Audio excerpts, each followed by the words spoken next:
नमस्कार, VNM studio से मैं सोनल भारद्वाज आप सभी का वीएनएम टीवी के बुलेटिन में स्वागत करती हूं। देश, दुनिया, शहर, जिले की तमाम खबरों को आप तक पहुंचाएंगे, पर आइए सबसे पहले नजर डालते हैं वीएनएम हेडलाइंस पर। देखते हैं क्या रही आज की सुर्खियां।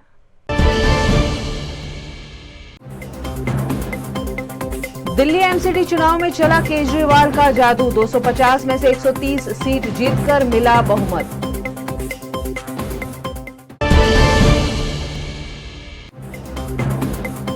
गुजरात में कल 182 विधानसभा सीटों की होगी मतगणना, सभी जिलों में चाक चौबंद तैयारियां।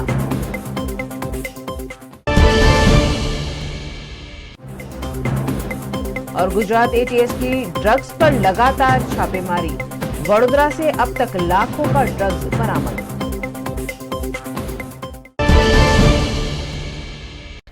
दिल्ली पर राज कर रही आम आदमी पार्टी ने 15 सालों से दिल्ली के नगर निगम पर काबिज भारतीय जनता पार्टी को वहां की सत्ता से भी बेदखल कर दिया है। दिल्ली नगर निगम में पिछले 15 सालों से कब्जा जमाए बैठे भाजपा का पत्ता साफ हो गया है। आम आदमी पार्टी ने यहां बहुमत से जीत दर्ज की है। स्टेट इलेक्शन कमीशन के मुताबिक 250 सीटों वाली एमसीडी में आपको 134 सीटें मिली है, जो बहुमत से 8 ज्यादा हैं। वहीं भाजपा को 104, कांग्रेस को 9 और 3 सीटों पर निर्दलीय प्रत्याशियों की जीत हुई है। एमसीडी में आपकी जीत पर सीएम अरविंद केजरीवाल ने दिल्ली की जनता को बधाई दी। पार्टी ऑफिस में कार्यकर्ताओं को संबोधित करते हुए उन्होंने कहा, दिल्ली की जनता ने अपने बेटे और भाई को दिल्ली की सफाई और भ्रष्टाचार खत्म करने की जिम्मेदारी दी है। हमें केंद्र सरकार का भी सहयोग चाहिए, प्रधानमंत्री जी का भी आशीर्वाद चाहिए। दिल्ली के लोगों को बहुत बहुत बहुत बहुत बधाई देना चाहता हूं मैं।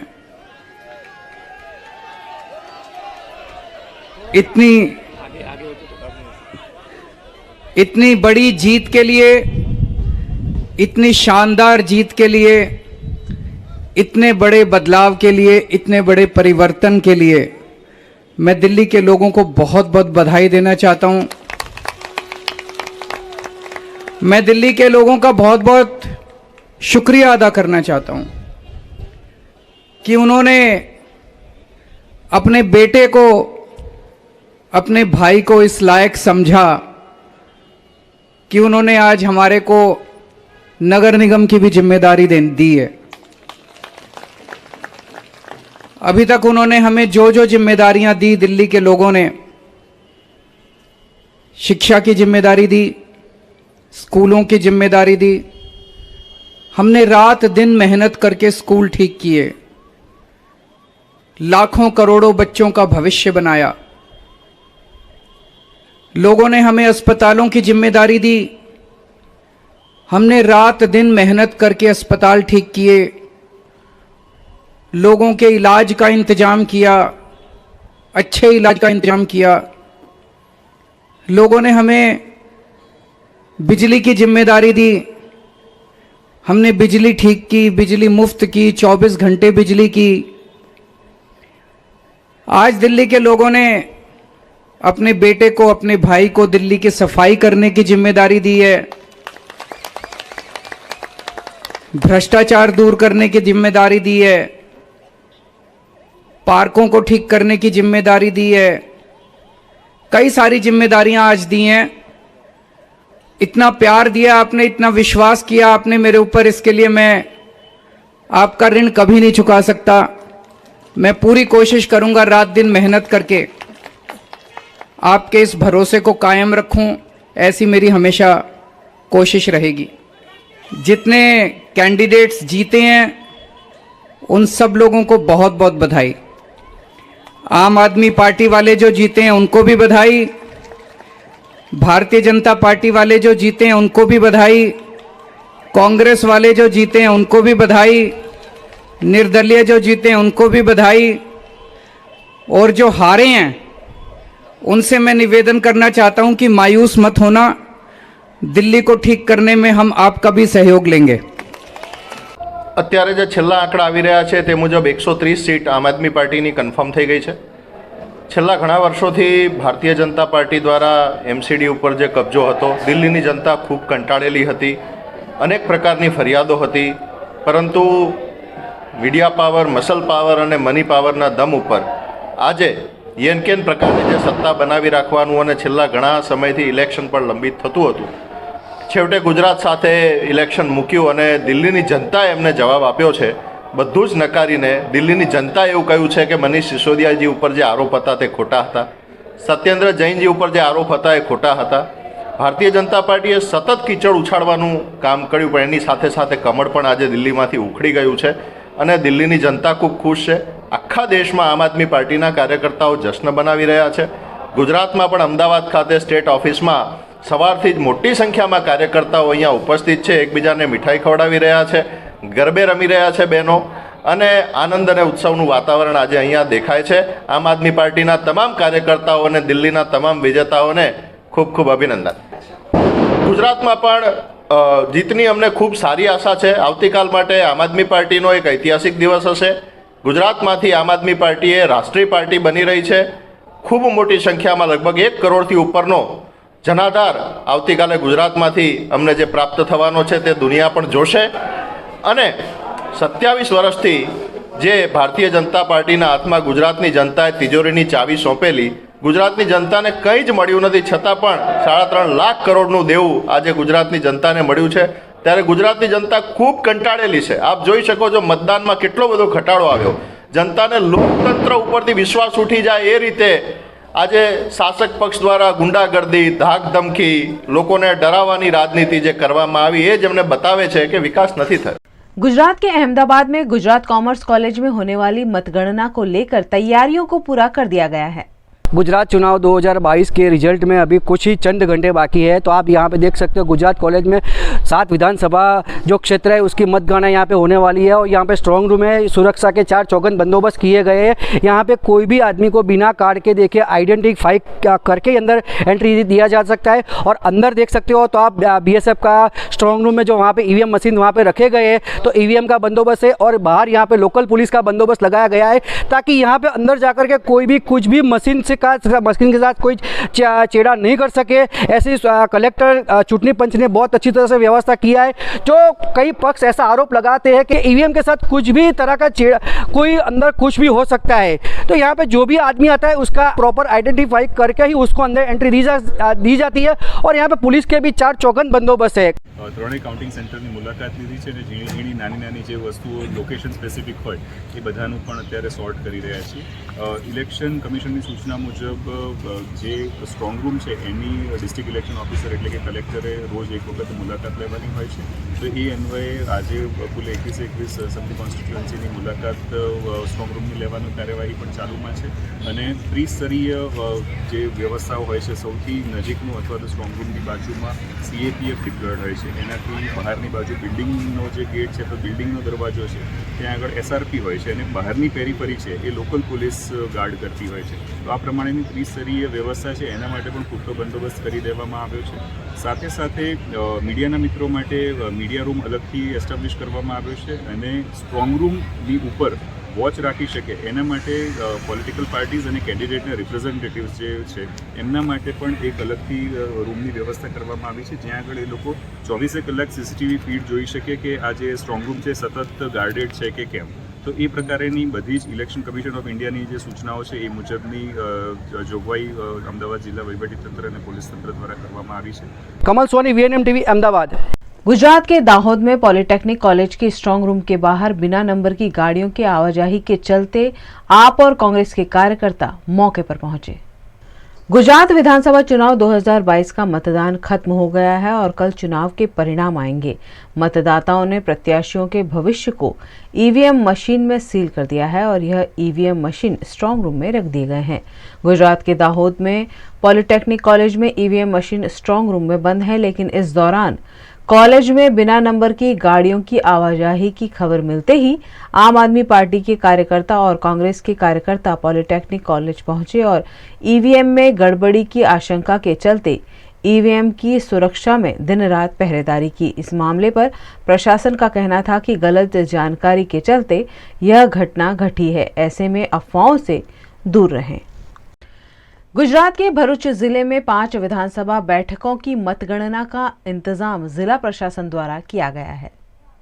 भरूच विधानसभा की 5 बैठकों के काउंटिंग का काउंटडाउन चल रहा है। कल 8 दिसंबर को पॉलिटेक्निक कॉलेज में सभी 5 बैठकों के लिए डाले गए वोट की गिनती की जाएगी।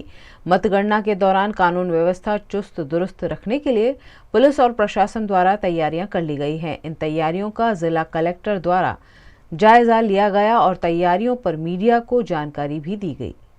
વિધાનસભાની સીટો બાબતનું કાઉન્ટિંગ આવતીકાલે સવારે 8 વાગ્યાથી શરૂ થઈ જશે। અહીંયા આપ જોઈ રહ્યા છો તેમ કે જે પોલિટેકનિકમાં તમામ પ્રકારની આજે તૈયારીઓ પૂર્ણ થઈ ચૂકી છે। અમારી કાઉન્ટિંગની ટીમોની રચના થઈ ચૂકી છે, એમની ટ્રેનિંગ થઈ ચૂકી છે। સાથે સાથે સંપૂર્ણ અહીંયાનું ફિઝિકલ ઇન્ફ્રાસ્ટ્રક્ચર પણ વ્યવસ્થિત ઓર્ગેનાઇઝ થઈ ચૂક્યું છે। સેન્ટ્રલ ફોર્સીસ તમામ ગાર્ડ કરી રહી છે, સામે આપણી સ્ટેટ ફોર્સીસ પણ અવેલેબલ છે અને એક સ્મૂથલી થઈ જાય કાઉન્ટિંગ એ પ્રકારની તમામ વ્યવસ્થાઓ થઈ જાય છે। અહીંયાનું જે વેન્યુ છે એ આપણું એક યુઝ્યુઅલ વેન્યુ છે કે આજ સુધી લાંબા સમયથી ભરૂચમાં કાઉન્ટિંગ ને બધું અહીંયા જ થાય છે, એટલે મીડિયાથી લઈ એ કેન્ડિડેટ્સથી લઈને તમામ લોકો થોડા આ જગ્યાથી જાણકાર પણ છે, તો એ રીતે ખૂબ સારી એવી વ્યવસ્થા છે અને આપણે સંપૂર્ણ રીતે we are ready for counting. Gujarat के नर्मदा जिला में मतगणना को लेकर जिला प्रशासन द्वारा सभी तैयारियों को पूरा कर लिया गया है। गुजरात में 182 विधानसभा सीटों के लिए कल मतगणना की जाएगी, जिसके लिए नर्मदा जिला भी तैयार है। नर्मदा जिला की दोनों विधानसभा के लिए 14-14 टेबल पर मतगणना की जाएगी। मतगणना के वक्त मत केंद्र में प्रवेश के लिए सख्त पाबंदियां लगाई गई है। चुनाव आयोग द्वारा खास पास इशू कर चुनिंदा लोगों को ही अंदर एंट्री दी जाएगी। नांदोद और देडियापाड़ा विधानसभा के लिए होने वाली मतगणना पर नर्मदा की जिला चुनाव अधिकारी और जिला कलेक्टर श्वेता तेवटिया ने जानकारी दी। मतगणतरी આપણી બંને વિધાનસભા મત વિસ્તારની રાજપીપળા ખાતે જ રાખેલી છે। અંબુભાઈ પુરાણી વ્યાયામ ભવન જે છે ત્યાં આગળ 2 અલગ અલગ હોલમાં બંને એસીની ગણતરી થશે। એના માટે એસી દીઠ 14 ટેબલ ઉપર ईवीएम मशीन मार्फत गणतरी थशे अने पोस्टल बेलेटनी पण जे ईसीआईनी गाइडलाइन्स छे ए मुजब आरो टेबल पर पोस्टल बेलेटनी गणतरी थशे। खास करीने प्रतिबंधो केवा छे मैडम? प्रतिबंधो जे ईसीआईनी गाइडलाइन छे अने जिला मेजिस्ट्रेट साहेब अने अधिक जिला मेजिस्ट्रेट साहेबना जे जाहेरनामा छे ए अन्वये अमुक विस्तारमां रूट डायवर्जन आपेला छे। जे गणतरी केन्द्र छे एनी अंदर ईसीआईए जेटलाने परमिट करेली छे एटला ज अधिकारीओ कर्मचारीओ के व्यक्तिओ मोबाइल फोन लईने जई शकशे। प्रवेश माटे पण आरो हेन्डबुकमां अने आरपी एक्टमां बहु स्पष्ट जोगवाईओ छे कि काउंटिंग सेंटर पर अने काउंटिंग हॉलनी अंदर कोण कोण व्यक्तिओ प्रवेश करी शके ए बधा मुजब दरेकने एनी केटेगरी मुजबना आई कार्डने इश्यू करवामां आवेल छे जे ते चूंटणी अधिकारी द्वारा અને એ બધી સૂચનાઓનું અને નિયંત્રણોનું પાલન કરવામાં આવશે। કેટલા રાઉન્ડની નાંદોદમાં અને કેટલા રાઉન્ડની ડેડિયાપાડામાં ગણતરી થશે? નાંદોદના 22 રાઉન્ડ છે અને ડેડિયાપાડામાં 23 છે। અને જે પ્રથમ નંબરે છે નર્મદા જિલ્લો ટકાવારીમાં એના માટે શું કહેતા? એના માટે તો આપણી જનતાની જાગૃતિ જવાબદાર છે કે આટલી મોટી સંખ્યામાં નર્મદાના લોકોએ વોટિંગ કર્યું છે અને અમારા માટે ખૂબ આનંદની વાત છે। આપણા બધા માટે જે बहु आनंदनी बात है कि लोकशाही में आपड़ा जे नागरिकों छे एने आटलू सहभागिता दर्शावी छे।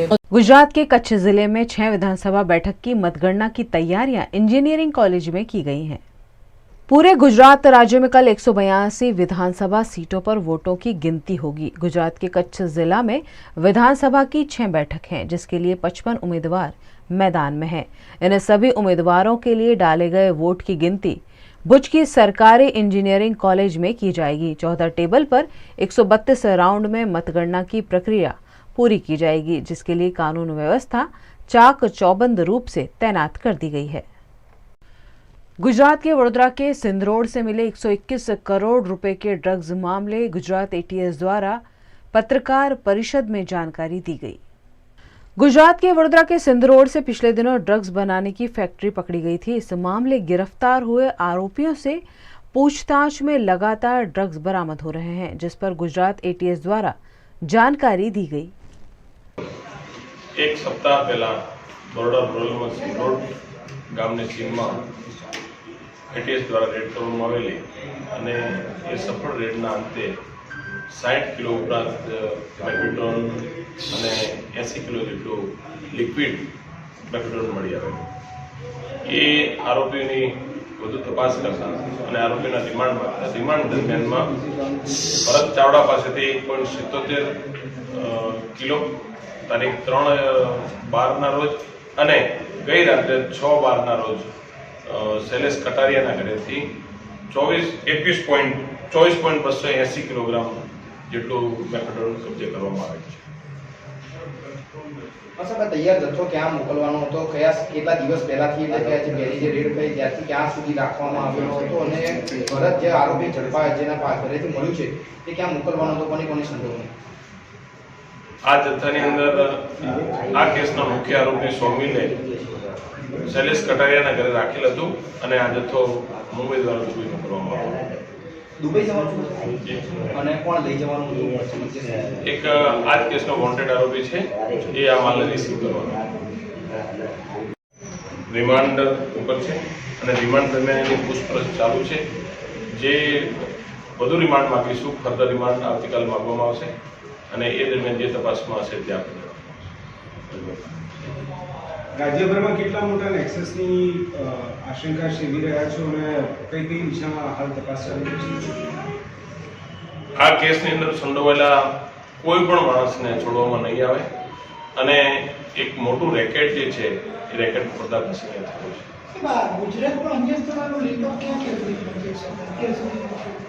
છે મુંબઈ અને ગુજરાત અને નડિયાદ. એક જ ફેક્ટરી જે સિંગરોડમાંથી જે છે કે અન્ય કોઈ જગ્યાએ પ્રોડક્શન શરૂ કરવા ડિસમેન્ટલ કરેલા કેટલાક સાધનો મળ્યા છે અને એ ક્યાં ફેક્ટરી લગાવેલ હતી એની તપાસ ચાલુ છે. સયાજીગંજ વિસ્તારમાંથી જે મનુભાઈ ઢાળમાંથી વધુ એક પ્રોસેસિંગ યુનિટ પકડાવી, એ કઈ રીતનું આપણું ચાલુ હતું, શું જે આ આરોપીઓ હતા એ પહેલા એ જ કોમ્પ્લેક્સમાં કામ કરતા હતા, પરંતુ એ જાહેર જગ્યા હતી અને એ પોતાની ગુપ્તતા જળવાઈ રહે એટલા માટે થઈ અને સિંગ રોડ લઈ ગયા. ત્યાંથી શું મળી આવ્યું એ યુનિટ પર? ત્યાં રો મટીરિયલ છુપાવેલું હતું, એ રો મટીરિયલ ગઈકાલે કબજે કરવામાં આવે છે.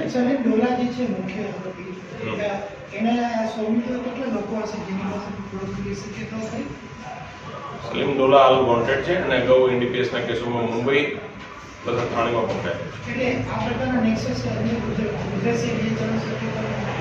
એ તપાસનો વિષય છે, તપાસ થશે ત્યારે સલીમ ડોલા પકડાશે ત્યારે.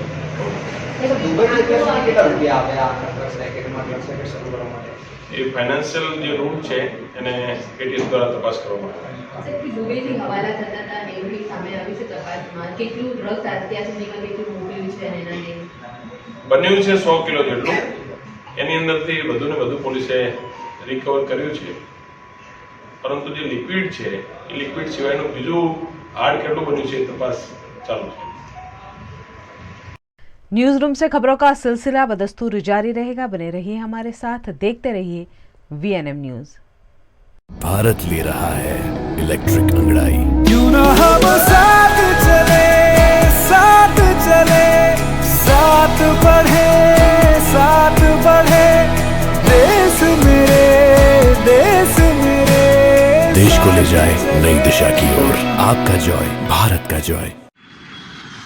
ધોરણ 12 પછી કેનેડામાં ઓછામાં ઓછા બજેટમાં કઈ રીતે સ્ટડી કરી શકાય એનું સંપૂર્ણ માર્ગદર્શન મેળવવા આજે જ વિઝિટ કરો કાનન ઇન્ટરનેશનલ, જ્યાં તમને મળશે IELTS, PTE, TOEFL, GRE અને સેટના કોચિંગ સાથે કોલેજ યુનિવર્સિટીના study options, facilities like mock test, SOP, EMI, education loan, visa filing અને pre departure, everything under one roof. તો આજે જ આવો Kanan international at Trident complex, racecourse road, Vadodara. વડોદરાના ઘણા વિસ્તારો જેમ કે અકોટા, માંજલપુર, અલકાપુરી, મકરપુરા વગેરે વગેરે વિસ્તારોના લોકો ચિંતામાં છે. આ ચિંતાનું કારણ છે વડોદરાના લોકોમાં વધતી ઈર્ષા. જી હા, અને આ ઈર્ષાનો સ્ત્રોત છે તરસાલી એરિયામાં આવેલ રેઝિડેન્શિયલ પ્રોજેક્ટ દર્શનમ પ્લેસ. ઘણી બધી એમ્યુનિટીઝથી ભરપૂર આ 2 અને 3 BHK પ્રોજેક્ટ બની ગયો છે નવા ઘર શોધવાવાળા લોકો માટે એક અનોખો અવસર. भारत ले रहा है इलेक्ट्रिक अंगड़ाई. क्यों ना हम साथ चले, साथ चले, साथ बढ़े, साथ बढ़े, देश मेरे, देश मेरे. देश को ले जाए नई दिशा की ओर. आपका जॉय, भारत का जॉय. दिल्ली एमसीडी में हुई जीत पर गुजरात के सूरत में आम आदमी पार्टी ने भव्य जश्न मनाया। दिल्ली के एमसीडी चुनाव में आम आदमी पार्टी ने 250 में से 134 सीट जीतकर नगर निगम पर अपना परचम लहरा दिया है, जिसकी जीत की खुशी देश भर में आम आदमी पार्टी द्वारा मनाई गई। गुजरात में विधानसभा चुनाव की मतगणना के माहौल के बीच सूरत में आम आदमी पार्टी के कार्यकर्ताओं ने जमकर जश्न मनाया।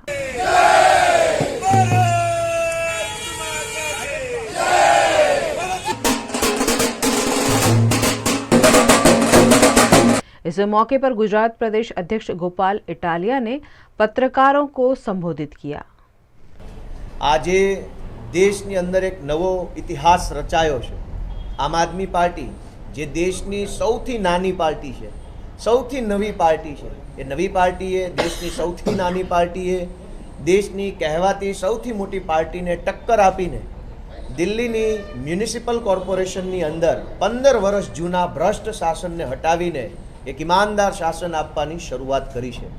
હું દિલ્હીના સૌ લોકોને, આમ આદમી પાર્ટીના દેશભરના સૌ કાર્યકરોને, શુભચિંતકોને ખૂબ શુભેચ્છાઓ આપું છું કે આમ આદમી પાર્ટીની આખી જે ટીમ છે એની મહેનત રંગ લાવી રહી છે।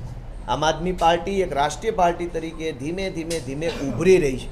શ્રી અરવિંદ કેજરીવાલજીના મજબૂત નેતૃત્વમાં સમગ્ર દેશમાં આમ આદમી પાર્ટીને સારો આવકાર મળી રહ્યો છે।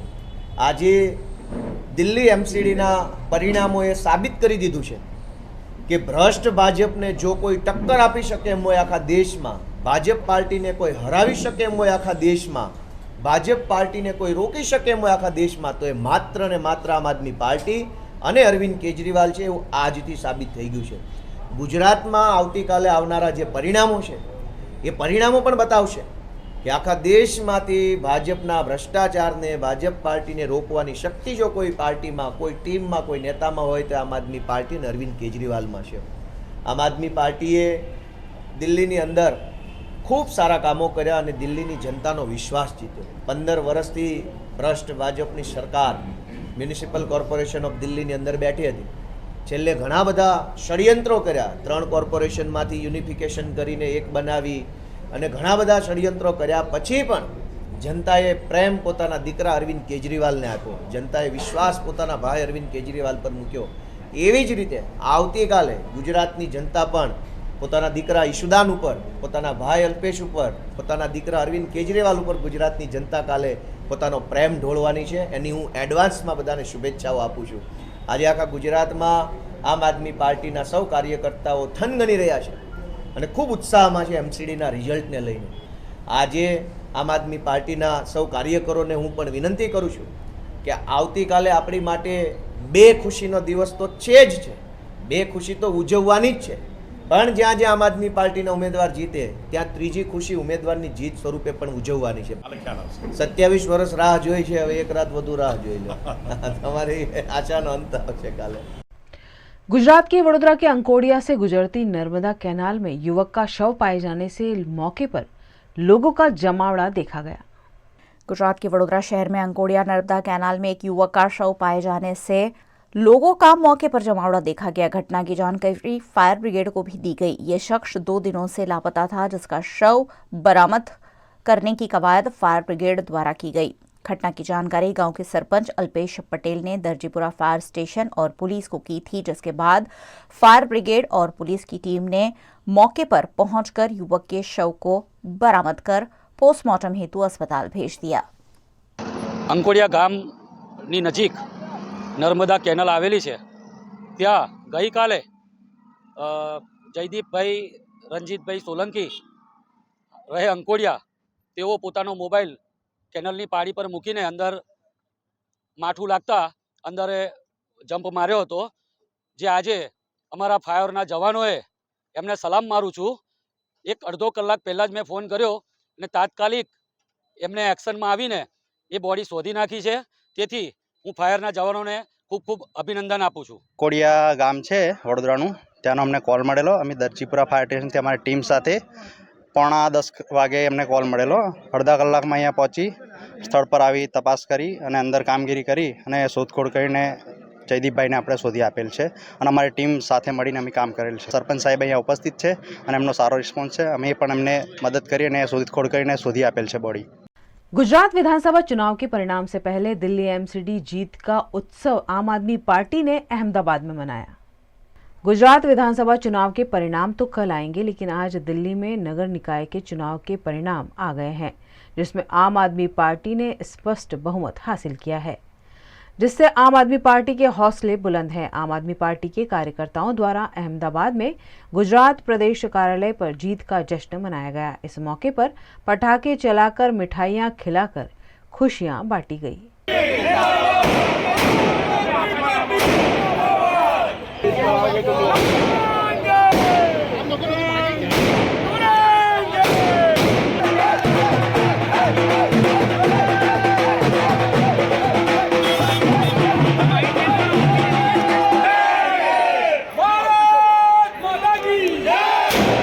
आम आदमी पार्टी की दिल्ली के अंदर जो व्यापक जीत हुई है उसके लिए हम दिल्ली की जनता को धन्यवाद देते हैं. आम आदमी पार्टी ने जो 15 सालों में भारतीय जनता पार्टी का जो कुशासन है उसके सामने जनता ने जवाब दिया है और आम आदमी पार्टी को एक मौका दिया है.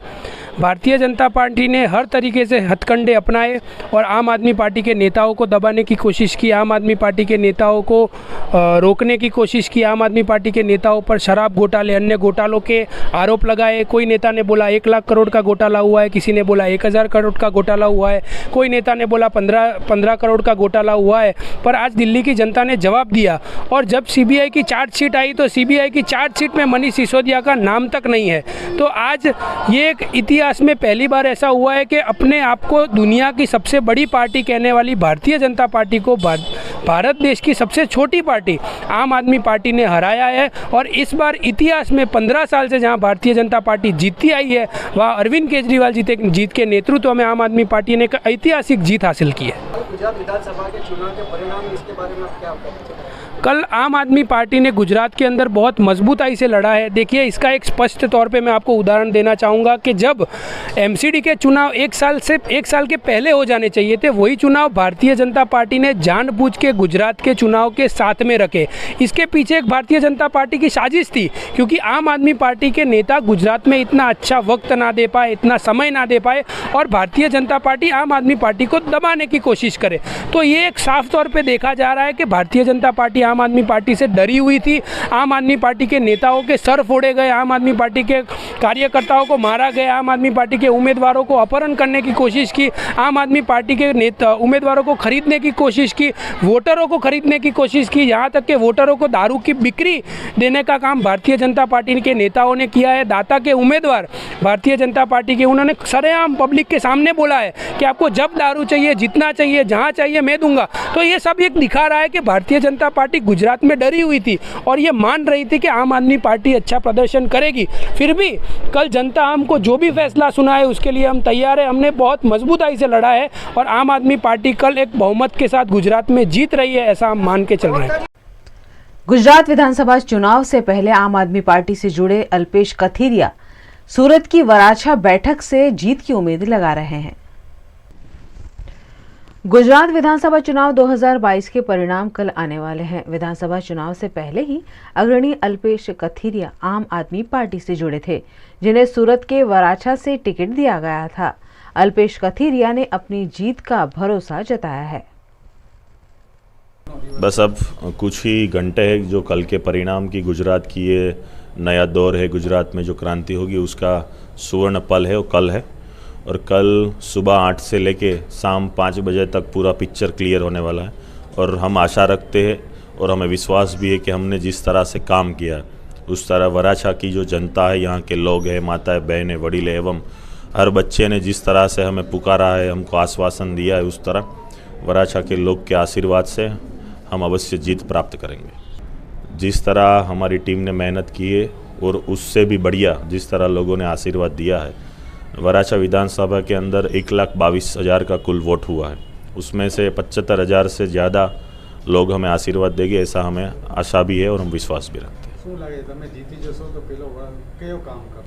पहला काम हम शिक्षा की ओर करेंगे, क्योंकि शिक्षा आज हर घर की ज़रूरत है. वराछा में जो रोड वराछा रोड रखता है उसमें 6 विधानसभा का इलाका है, 25 लाख लोग रहते हैं। वो 25 लाख लोगों के बीच एक भी गवर्नमेंट की कॉलेज नहीं है कि जहाँ हमारा बच्चा पढ़ सके।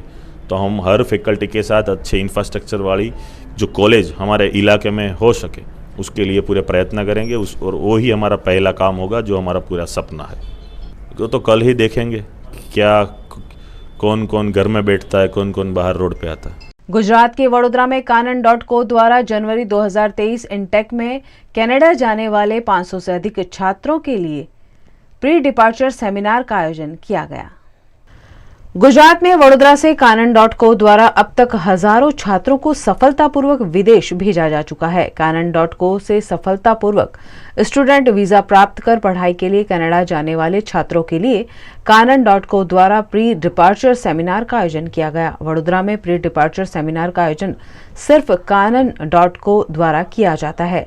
इस प्री डिपार्चर सेमिनार में मैनेजिंग डायरेक्टर मनीष शाह और कनाडा हेड अनिल गोयल ने छात्रों और उनके अभिभावकों को मार्गदर्शन दिया। कनाडा के कानून कॉलेज प्रोग्राम, प्रदेश के तहत छात्रों के ग्रुप बनाना, पार्ट टाइम जॉब, यात्रा के दौरान साथ में रखने वाले दस्तावेज और इमिग्रेशन प्रक्रिया समेत कनाडा में पढ़ाई से लेकर पीआर तक की प्रक्रिया पर अकोटा के सयाजी नगर गृह में आयोजित सेमिनार में जानकारी दी गई। सर, आ बहु मोटी वस्तु है। कानन आखी कंपनी माटे, मारा माटे अने मारा आखा स्टाफ माटे कि अमे लोकोए एक सेमिस्टर जान्युआरी 2023 माटे 500 थी वधारे वीज़ा आज दिन सुधी अमे कर्या अने बधा पेरेंटोने ने बाळकोने, स्टूडेंटोने, विद्यार्थी अने विद्यार्थिनीओने अमे बोलाई अने मार्गदर्शन आपी रह्या छे। अमारा माटे बहु गर्वनी वात छे। केनेडा हमणां जान्युआरीमां -10 डिग्री, -7 डिग्री, -5 डिग्री होय छे। तो एवा संजोगमां स्टूडेंटने केवी रीते ट्रावेल करवुं, तेनुं एज्युकेशन केवी रीते लेवुं, आखो प्री डिपार्चर प्रोग्राम अमे 5 થી લઈ અને રાતે 8 વાગ્યા સુધી કરી અને પેરેન્ટોને આખી ઇન્ફોર્મેશન આપીશું। પેરેન્ટનો રોલ શું છે, સ્ટુડન્ટનો રોલ શું છે, અમે એમને કેવી રીતે મદદ કરી શકીએ, ત્યાં કેવી રીતે લઈને જવાનું, તેની એક્ઝામિનેશન પેટર્ન કેવી છે, કોલેજ યુનિવર્સિટીઓ ત્યાં કઈ રીતે ચાલે છે, A to Z ઇન્ફોર્મેશન તમને પણ અમે આપી છે અને એ જ રીતે અમે સ્ટુડન્ટને આ 3 કલાકના કાર્યક્રમ દરમિયાન આપીશું। ત્યાં જવા માટે તમે કીધું 12 ધોરણ પછી સ્ટુડન્ટ જઈ શકે? Yes sir. પણ પ્રિપેર કેવી રીતે, કેટલી ઉંમરની એજથી અને બાળકને પ્રિપેર કરી શકાય કે 12મા ધોરણ આવે તો is ready for go to? ધોરણ 9-10 થી જો સ્ટુડન્ટ વિઝન જોવાનું, પ્લાનિંગ બનાવવાનું, રિસર્ચ કરવાનું ચાલુ કરી દે, ત્યાં કઈ કોલેજ છે, કયા પ્રોગ્રામ છે, કયા ફિલ્ડમાં સ્કોલરશિપ વધારે છે, કઈ કોલેજનું પ્લેસમેન્ટ, કયા ફિલ્ડમાં પ્લેસમેન્ટ વધારે છે, એ જો બધું રિસર્ચ કરવાનું ચાલુ કરી દે તો સ્ટુડન્ટને એટલી બધી ઇન્ફોર્મેશન મળે। અમેરિકા, કેનેડામાં થાઉઝન્ડ્સ લાખો ડોલરની સ્કોલરશિપ અવેલેબલ છે। જો સ્ટુડન્ટ પ્લાનિંગ કરે તો એને બહુ મોટી સ્કોલરશિપ પણ મળી શકે છે અને એ સક્સેસ જવાના ચાન્સીસ બહુ જ સારા હોય છે। કોઈ એવી જગ્યાઓ છે કે જ્યાં આગળ તરત એડમિશન લેવાથી બહુ અર્લી સ્ટેજમાં પીઆર થઈ શકાય એવી કોઈ જગ્યાઓ છે? Yes sir. Saskatchewan, Manitoba, Nova Scotia એવી ઘણી બધી જગ્યાઓ છે કે જ્યાં તમે મિનિમમ 2 વર્ષ સ્ટડી કરી અને ખાલી 6 મહિના ફિલ્ડની જોબ કરીને પણ તમે પરમનન્ટ રેસિડેન્સી ફાઇલ કરી શકો છો। મા બાપ માટે કરવાનો છે કે દીકરો ભણી લેશે પછી એના માટે જઈશું, તો એ લોકો કેવી રીતે જઈ શકશે? પેરેન્ટ એ સ્ટુડન્ટના વિઝા, જ્યારે સ્ટુડન્ટ વિઝા ઇસ્યુ થાય છે તો એની સાથે પણ જઈ શકે છે, એની સાથે પણ ફાઇલ કરી શકે છે, 6-12 મહિના પછી પણ કરી શકે છે। જ્યારે સ્ટુડન્ટનું સ્ટડી પૂરું થવાનું હોય છે, કોન્વોકેશન વિઝા કહેવાય, ત્યારે પણ એ જઈ શકે છે। તો 10માંથી 5 મા બાપો જ્યારે સ્ટુડન્ટના વિઝા થાય છે ત્યારે એના 6 મહિનામાં પણ લે છે અને ઘણા બધા મા બાપો જ્યારે કોન્વોકેશન થાય છે ત્યારે પણ લે છે। પછી જ્યારે સ્ટુડન્ટ પીઆર મળે છે ત્યારે પણ સ્ટુડન્ટ મા બાપને 5 વર્ષના સુપર વિઝા મળે છે અને સુપર વિઝામાં જો મા બાપને એવું ફીલ થાય કે મારે હવે અહીંયા કાયમી વસવાટ કરવો છે તો દર વર્ષે Canada government 10,000 permanent resident visa parent અને ગ્રાન્ડ પેરેન્ટ માટે પણ ઇસ્યુ કરે છે। डॉक्टर भीमराव अंबेडकर की 66वीं पुण्यतिथि पर गुजरात के वडोदरा में राष्ट्रीय पार्टी ऑफ इंडिया द्वारा बाबा साहेब को पुष्पांजलि अर्पित की गई। देश के संविधान के प्रणेता बाबा साहेब आम्बेडकर की पुण्यतिथि के मौके पर गुजरात के वडोदरा शहर में संकल्प भूमि पर पुष्पांजलि का कार्यक्रम आयोजित किया गया।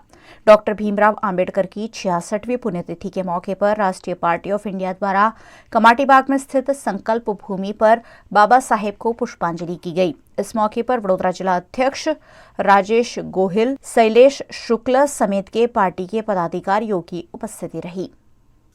आज डॉक्टर बाबा साहब आम्बेडकर की 66वीं पुण्यतिथि के अवसर पर Republican party of India Athawale के कार्यकर्ता एवं पदाधिकारी द्वारा पुष्पांजलि का कार्यक्रम संकल्प भूमि पे गठित किया था और उस कार्यक्रम में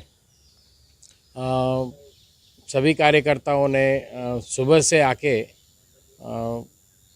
पुष्पांजलि अर्पित की है और आज बाबा साहब को याद किया है, क्योंकि बाबा साहब ने जो संविधान की रचना की थी उस संविधान की वजह से आज भारतवर्ष अभी पूरे विश्व में फाइट कर सकता है।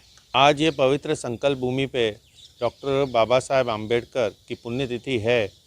इसके लिए हम आरपीआई के सारे कार्यकर्ता यहाँ पे आए हैं उस बाबा साहेब को पुष्पांजलि करने के लिए। आज के दिन 66 साल पहले बाबा साहेब हम सबको भारतवासियों को छोड़ के चले गए थे, जिसका दुख है।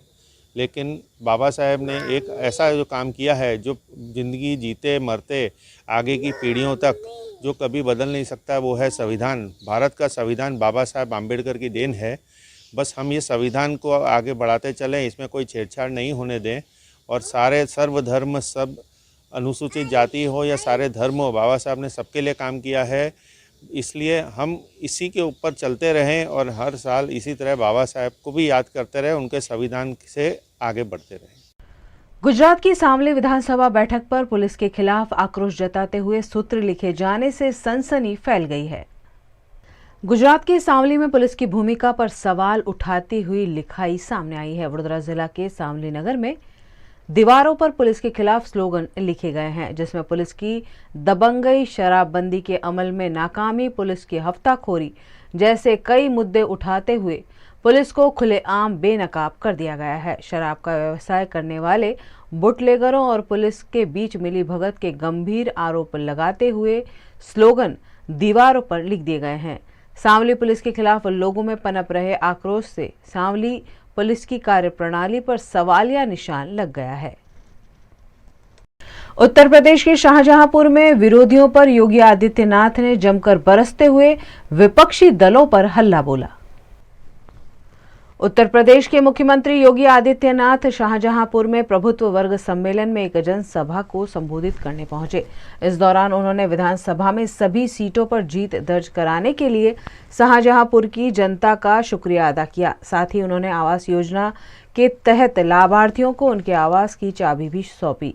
साथ ही कोरोना काल में अपने परिजनों को गंवाने वाले बच्चों को लैपटॉप वितरित किए गए। इस दौरान उन्होंने 310 करोड़ की परियोजनाओं का लोकार्पण किया। इस मौके पर योगी आदित्यनाथ के साथ कैबिनेट मंत्री जितिन प्रसाद, कैबिनेट मंत्री सुरेश कुमार खन्ना, मंत्री जेपीएस राठौड़, मंत्री कपिल देव अग्रवाल के साथ सभी विधायक और सांसद मौजूद रहे। गुजरात के वडोदरा के सिंधरोड के ड्रग्स कांड में शामिल आरोपी के घर से 121 करोड़ के मेफेड्रोन ड्रग्स का जत्था बरामद हुआ है। गुजरात एटीएस के अधिकारियों ने 29 नवंबर को बड़ौदा के सिंधरोड में छापेमारी की थी और ड्रग्स बनाने वाली मैन्युफैक्चरिंग यूनिट का पर्दाफाश किया था।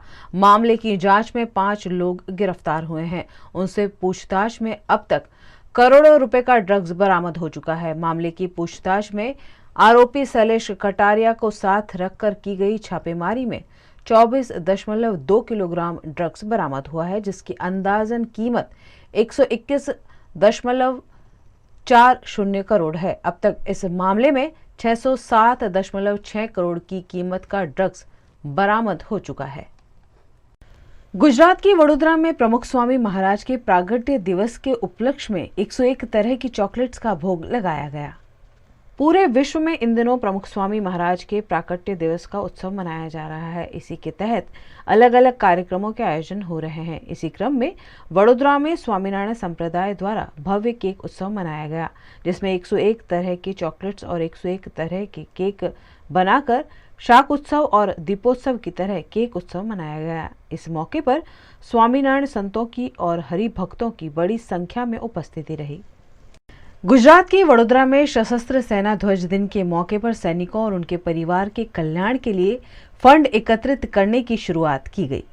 पूरे देश में 7 दिसंबर के दिन को सशस्त्र सेना ध्वज दिन के रूप में मनाया जाता है। इस दिवस के उपलक्ष्य में गुजरात के वडोदरा शहर में भी कार्यक्रम का आयोजन कर देश की सुरक्षा और अखंडता के लिए अपना सर्वोच्च जीवन समर्पित करने वाले शूरवीर सैनिकों और उनके परिजनों का धन्यवाद अदा करने के लिए खास मुहिम शुरू की जाती है। वडोदरा में भी सशस्त्र सेना ध्वज दिन का फंड एकत्रित कराने की शुरुआत की गई और इस मौके पर सैनिकों और उनके परिवार के कल्याण के लिए बढ़ चढ़कर चंदा देने की अपील वडोदरा के नागरिकों और अग्रणियों से की गई। जय हिंद। मैं सुरजीत सिंह राघव, जिला सैनिक कल्याण एवं पुनर्वास वार्ड अधिकारी वडोदरा, आप सभी को सशस्त्र सेना ध्वज दिन की बहुत सारी शुभकामनाएं देता हूं। ये 7 दिसंबर का दिन झंडा दिवस के रूप में मनाया जाता है और इस दिन को मनाने के पीछे मुख्य उद्देश्य हमें अर्थात सिविल समाज को अपने कर्तव्यों का बोध कराना है। हमारे राष्ट्रीय कर्तव्य जिसमें कि सैनिकों का ध्यान रखना, सशस्त्र सेना ध्वज दिन के दिवस, इसके अलावा जो arm force flag day fund है उसमें ज़्यादा से ज़्यादा योगदान करके माँ भूमि की रक्षा करने वाले वीर सैनिकों के लिए हम जितना ज़्यादा से ज़्यादा योगदान करेंगे उन्हीं के लिए उतनी ही अच्छी कल्याणकारी योजनाएं बनेंगी और उनका क्रियान्वयन किया जा सकेगा। तो मैं समाज के सभी लोगों से अपील करता हूं कि वे आगे आएं, उदार हृदय दिखाएं और सेनाओं में जो लोग लड़ रहे हैं, दिन रात अपनी सेवाएं दे रहे हैं, अपने प्राणों की बाजियां लगा रहे हैं, क्षतिग्रस्त हो रहे हैं आतंकवादी गतिविधियों में या युद्ध में, उन सब के प्रति दान करें, उनके कल्याणकारी योजनाओं के लिए दान करें और अपने राष्ट्रीय कर्तव्य का निर्वाह करें। गुजरात के सूरत में स्ट्रांग रूम में बंद ईवीएम मशीनों की निगरानी आम आदमी पार्टी के कार्यकर्ता दिन रात कर रहे हैं। गुजरात के सूरत में SVNIT कॉलेज के स्ट्रांग रूम में ईवीएम मशीनों को सील करके रखा गया है, जो कल खोले जाएंगे और प्रत्याशियों के भविष्य के राज भी खुलेंगे। जब से मतदान प्रक्रिया पूरी हुई है तब से ईवीएम मशीन स्ट्रांग रूम में रखे गए हैं। यहां आम आदमी पार्टी के कार्यकर्ता अलग अलग शिफ्ट में पहरेदारी कर रहे हैं। CCTV कैमरे के जरिए आप कार्यकर्ता ईवीएम पर पैनी नजर बनाए हुए हैं। किसी भी तरह की संदिग्ध गतिविधि रोकने के लिए आम आदमी पार्टी के कार्यकर्ता दिन रात ईवीएम की सुरक्षा में लगे हुए हैं। ये ईवीएम मशीन SVNIT कॉलेज में कैंपस में लाया हुआ है और यहाँ पे हम लास्ट 5 दिन से देख रेख कर रहे हैं ईवीएम की। તમને શું ભરોસો નથી? ये बात कर रहे हैं कि भरोसा है कि भाजपा सरकार है, लेकिन भरोसा तो है ही नहीं हमको, इसलिए यहाँ पे पहरा देना पड़ रहा है। अभी कितने दिनों से हो? 15 से 20 लोग होते हैं यहाँ पे। सुबह अलग आते हैं 15-20 लोग और रात को भी अलग आते हैं लोग। કઈ રીતનું લાગે છે? હવે તમારા હાથમાં ખાલી 12 થી 15 કલાક હાથમાં છે, શું લાગે છે, શું રિઝલ્ટ આવશે? परिवर्तन ही होगा इस बार, जनता की एक ही मांग है, परिवर्तन। गुजरात के अहमदाबाद में BRTS बस में आग लगने पर अफरा तफरी का माहौल देखने को मिला। गुजरात के अहमदाबाद के मणिनगर इलाके में रेलवे स्टेशन के सामने स्थित BRT बस स्टैंड में पार्क की गई बस में अचानक आग लग गई। अचानक लगी इस आग की वजह से अफरा तफरी का माहौल देखने को मिला। फायर ब्रिगेड के जवानों ने मौके पर पहुंचकर आग पर काबू किया। इस घटना में जान हानि की कोई खबर नहीं है। VNM टीवी की खबरें अब आप YouTube, Facebook, Instagram के अलावा OTT प्लेटफॉर्म्स पर भी लाइव देख सकते हैं। Dailyhunt, Jio TV, Vodafone TV, Rock TV, Joy TV पर 24 घंटे VNM टीवी आपके लिए उपलब्ध है। तो देखते रहिए VNM टीवी। न्यूज रूम से आज के लिए बस इतना ही। देश, दुनिया, शहर, जिले की तमाम खबरों को लेकर हम कल फिर हाजिर होंगे। तब तक के लिए हमें दीजिए इजाजत। नमस्कार।